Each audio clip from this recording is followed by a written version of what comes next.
I was ready. I needed something new, something fresh, something to declare to every person who walked into our house that I was becoming a new creation. The old had passed away, the new was here. It had only been a year since the death of my marriage, but God had been at work, and I was ready for my home to declare what my heart was sensing. So I got busy and I stripped off all that old green striped wallpaper with the pink flower border. It covered my kitchen, and it was a lot of stripping. In the process of stripping my walls, I had a sense that God had been and was still doing the same to me, stripping it all away. Who I thought I was, my whole identity. I'd lost friends, my so called covering, at least that's what we were told in the evangelical churches back in the day. My identity as a wife, I didn't know what being a mother looked like now. Who was I anyway? Everything I thought I knew was being removed, had been. The glue was being scrubbed off. It all had to go. Friend, have you ever stood in the middle of a half finished project? Maybe it's been a room in your house or maybe your own life, and thought, I don't even know what to do next.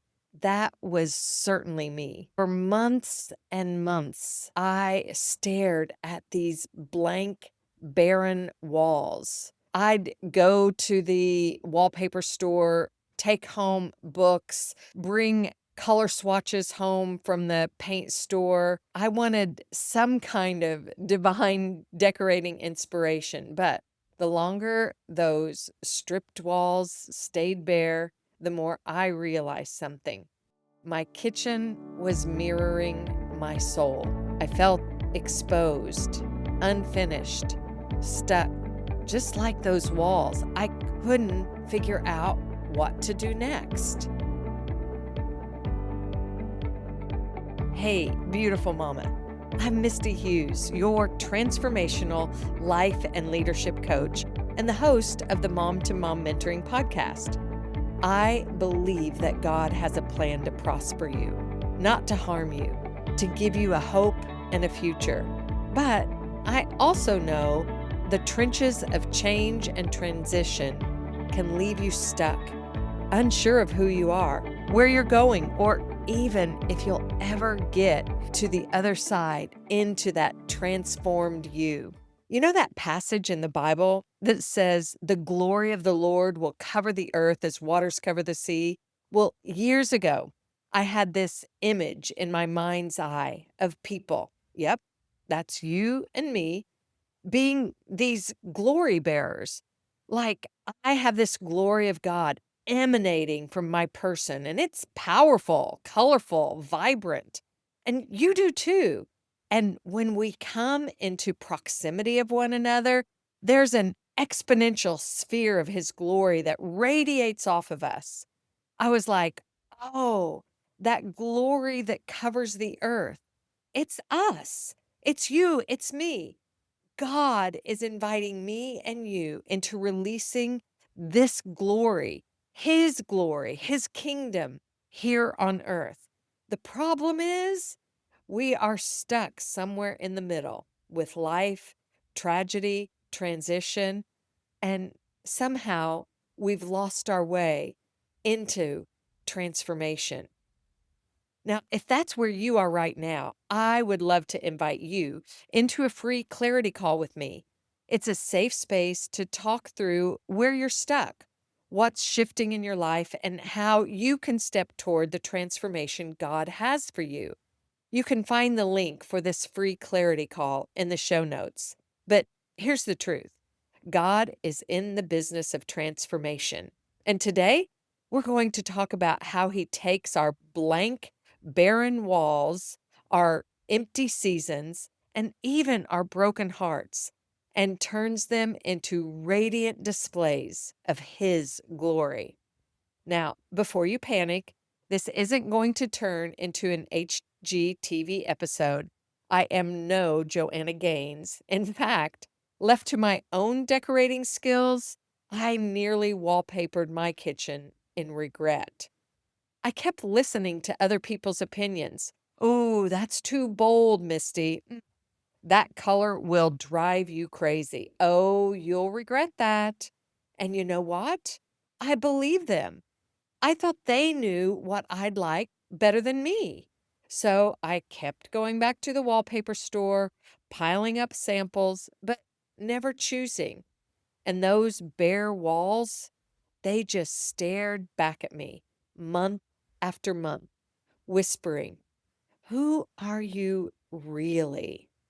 And maybe that's the question you've been wrestling with too. Who am I now? In this season, in this role, in this change? Now, that's not exactly the kind of question that we could answer over coffee in 5 minutes, right?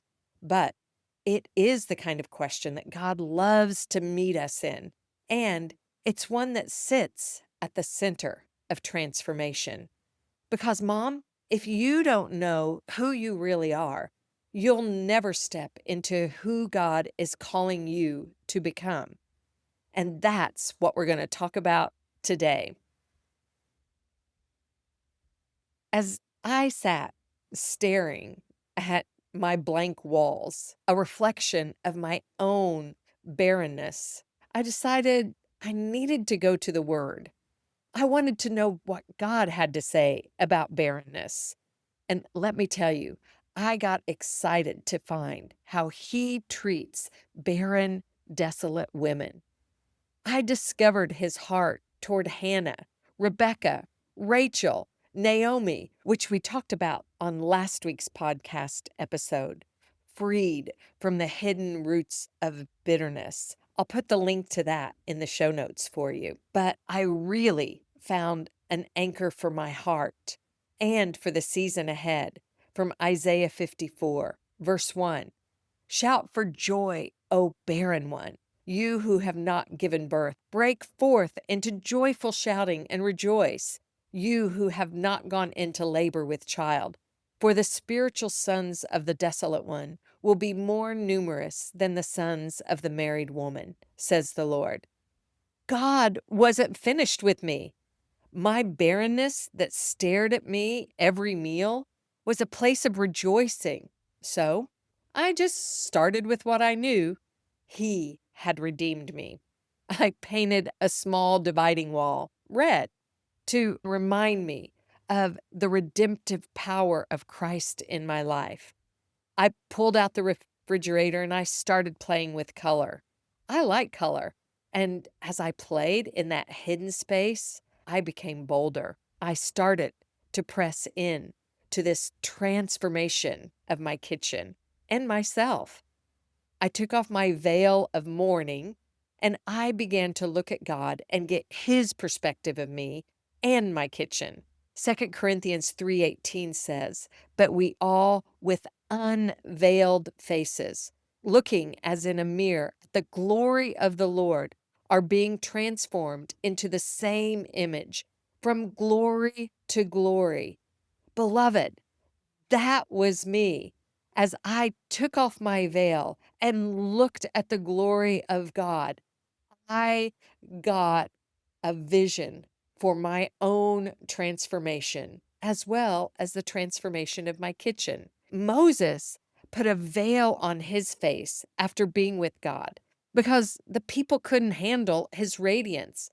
But we are called to live life unveiled, no covering up, no shrinking back.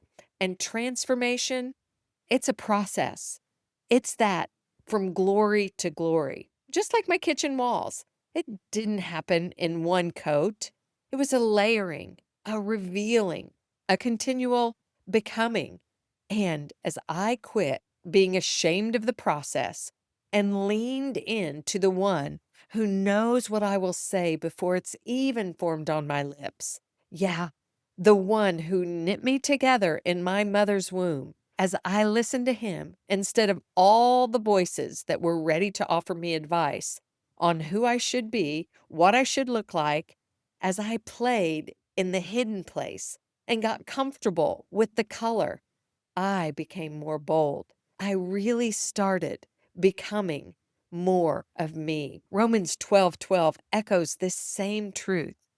It says, don't copy the behavior and the customs of the world, but let God transform you into a new person by changing the way you think. Then you will learn to know God's will for you, which is good and pleasing and perfect. How about that? As I took off the veil, let God begin to transform me into this new person, changing the way I think. Then I would begin to know and learn His will for my life. See, I was stuck in my kitchen because I was listening to everyone else's voice about my kitchen and about my life. I wonder, have you been there too? Living under the weight of others' expectations instead of God's invitation? God was saying to me, stop waiting for someone else to approve your walls, Misty. Stop waiting for someone else to approve your life. I've already approved you. I've already chosen you. Transformation starts when you let me renew your mind. Well, eventually I did make a decision. After I learned to rest in the finished work of the cross and the finished work of my little red wall, I said yes to this border that was bold, colorful, and it was the one I had loved from the beginning. There was only one small problem. It wasn't as big as I wanted. I wanted a certain size. I wanted it to fill out the space. And the pattern was smaller than the statement I wanted to make. But here's the best part. I had a friend who was an artist, and she came alongside of me and helped stencil that border in. She lovingly caught my vision and she helped me bring it to life. It wasn't just about the wallpaper or the paint. It was about God reminding me, you don't walk in this transformation journey alone. You need friends who support the vision that God has planted in you. Friends who don't just cheer you on, but friends who roll up their sleeves and help bring that vision to life. Transformation is personal, but it's not solitary. God designed you to shine brighter in community. So, Mom, maybe today you're staring at some bare walls of your own, some barren, naked places. Maybe it's your faith, your marriage, your motherhood, even your identity. Lean in while I give you 3 simple steps to move yourself forward in this season of transition unto transformation. First, pause. Don't rush through your blank wall season. Sometimes God does His best work when everything feels stripped and bare. Renew. Ask yourself, whose voice am I listening to? The world's or God's? Am I being conformed or transformed? Then lean into His word, His promises. He's got one to anchor you in this shifting season. And Mom, go shine. Take one small step of boldness. Maybe it's making that phone call, forgiving that person, or even painting a wall red. Do something today that reflects the glory of God that is alive in you. And if you need help figuring out that next step, don't forget, I'd love to meet you in a clarity call. It's free, it's simple, and it might just be the spark you need to move forward. The link is mom2mommentoring.com/clarity. Beloved, you may be feeling bare, stripped, or uncertain in this season, but you are not unfinished. God is transforming you from glory to glory, day by day, thought by thought, step by step. And hey, If today's episode encouraged you, empowered you, would you take a moment and leave a review? Share it with a friend and hit that follow so that other women who are stuck staring at the same old wall can find the help and hope they are longing for as well. Now, just like my kitchen finally came to life, your soul will too. And the world needs the color, the beauty, the glory that only you carry. So lean in, let Him renew your mind, and watch His Spirit make you radiant. Because, Mama, when you shine, you give permission for others to shine too.